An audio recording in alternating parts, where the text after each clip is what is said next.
এদেশে ইসলামের মাটিতে, মুসলমানের মাটিতে, উলামায়ে দ্বীনের মাটিতে, ওই বুজুর্গের মাটিতে, মুসলিম মুমিনদের মাটিতে যারা রাজনীতি করে, তারা রাজনীতি ক্যাডার প্রস্তুত করে খুনি আর সন্ত্রাসী দিয়ে দল চালানোর অধিকার তোমরা রাখো না, অধিকার তোমরা রাখো না। তোমাদের ওই সন্ত্রাসী কর্মীগুলা দলের কর্মী হতে পারে না। যারা জমিনের মানুষের রক্তের নিরাপত্তা দিবে না, যারা মুসলমানের জান আর মালের নিরাপত্তার বিধান করবে না, সন্ত্রাসী দিয়ে দল বানানোর চেষ্টা কেউ করবে না, দল চালানোর চেষ্টা করবে না। কারণ আওয়ামী লীগ সন্ত্রাসী কম করে নাই, আওয়ামী লীগের সন্ত্রাসী কেউ মাইনে নেয় নাই। আপাতত বুবু পাশেই আছে, কাছাকাছি পজিশনে, বাইরে আছে, এ দেশে নাই। এই দেশে যারা সন্ত্রাসী রাজনীতি করবে আর উলামায়ে কেরামকে বৃদ্ধাঙ্গুলি দেখাবে, তাদেরকে দেশে থাকতে দেওয়া হবে না, থাকতে দেওয়া হবে না এদেশে। কারণ এটা মুসলমানের দেশ, মুসলিম মিল্লাতের দ্বিতীয় বৃহত্তর ঘাঁটি আমার সোনার মাটি বাংলাদেশ। কারণ মুসলমানের মাটিতে, মুসলমানের মাটির রাজনীতি, সিয়াসাত, দেশ পরিচালনা ক্ষমতা আর ডিজিটাল দেশ গড়ার জন্য নয়, আর ক্ষমতার স্বাদ আস্বাদন করার জন্য নয়। মুসলমান ভূখণ্ডের খেলাফতের পরিচালনা অথবা দেশ পরিচালনা হলো মুসলিম মাটির মুসলিম মানব সন্তান রক্ষা করার জন্য। যারা এদেশের রাজনীতি করবে তারাও এদেশের মুসলমানদের ঈমান আর ইসলাম তথা মনুষ্যত্বের সংরক্ষণ আর মানব সম্পদ হেফাজতের রাজনীতি করবে। যারা মানব সম্পদ হেফাজতের রাজনীতি করবে তাদেরকে হ্যাঁ বলুন, আর যারা সমাজ ধ্বংসের রাজনীতি করবে তাদেরকে না বলুন না। ইনশাআল্লাহ তাদের না বলতে হবে, কারণ প্রজন্মের হিসাব সকলকে দিতে হবে। আরেকটা গল্প বলি, বাপেরা বেশি যেহেতু আরেকটা গল্প বলি। আমি হজের সফর থেকে আসছিলাম, আমার এক ভক্ত আমাকে বিজনেস ক্লাসের টিকিট কেটে দিছে, কারণ হাসিনার বরকতে আমি তো অনেক সুস্থ। কারণ 1 বছর জেলখানায় বড় আদর যত্ন করছে আপনাদের সন্তান এই মুফতি রেজওয়ান রফিকি, আমাদের সংগঠন মুসলিম কাউন্সিলের সাংগঠনিক সম্পাদক।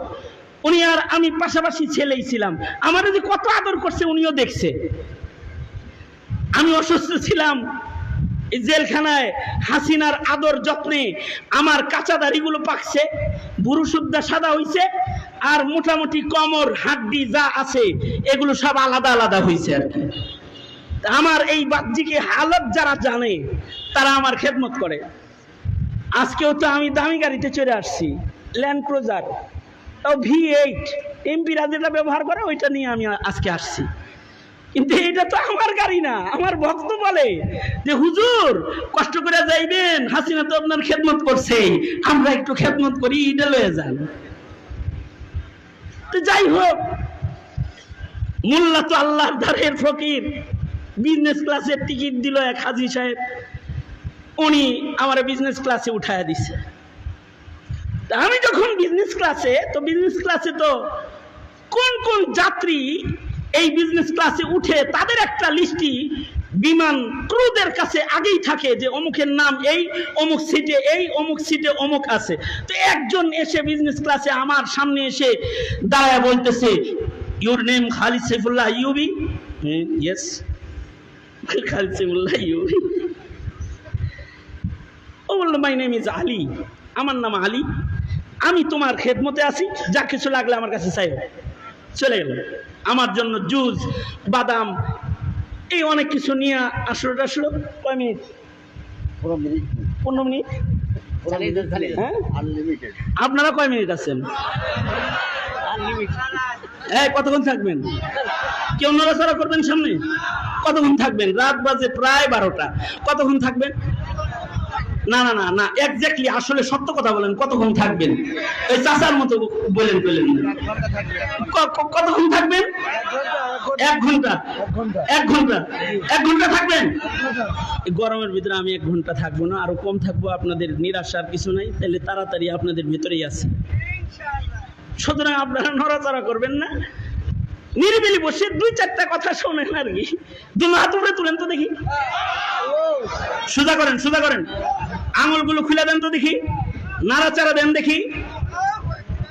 মাশাআল্লাহ, মুফতি ওয়াক্কাস রহমাতুল্লাহ আলাইহির সৈনিকেরা জিন্দাবাদ। মাশাআল্লাহ, সোজা করেন, সোজা করেন, সোজা করেন, নাড়াচাড়া দেন। জোরে আওয়াজ করে, জবান খুলে, চিৎকার করে, উঁচু স্বরে সুন্নত আদায়ের নিয়তে বুলন্দ আওয়াজে বলুন আল্লাহু আকবার। আরো জোরে আওয়াজ করে বলুন আল্লাহু আকবার। আরো জোরে করে বলেন আল্লাহু আকবার। আপনামান এই যেমন আমার সাথে ছিলেন, আর 2-4টা কথা শুনে যান আর কি। আমি, ও আমার জন্য জুস লয়ে আইছে, বাদাম টাদাম লয়ে আইছে, আমি মনে মনে খুশি। মাশাআল্লাহ, একজন মুসলিম হাতের মেহমানদারি, ভাগ্য ভালো কোনো বেডিয়া হয় নাই। আলী নামের বেডাই আইছে, আয় আমার খেদমত করতেছে। 2টা কাম হইছে, একে তো পুরুষ খেদমতের লোক পাইছি, কারণ বিমান বালার তো অভাব নাই, পুরুষ খাদেম পাইছি, আবার আলী নাম মুসলিম পাইছি।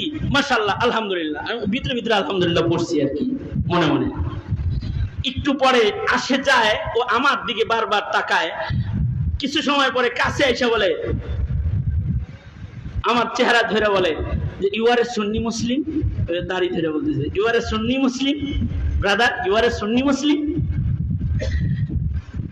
আমি ওর প্রশ্নের ভাব দেখে বুঝছি ও কি জানতে চায়। আমি বললাম, হ্যাঁ I am Sunni Muslim. You are a Sunni Muslim. আমি ওরে জিজ্ঞাসা, তুই কি সুন্নি মুসলিম? তোর তো দাড়ি কিছু নাই, নাম তো আলী, দাড়ি নেই। দাড়ি যদি কারোর না থাকে, দাড়ি যদি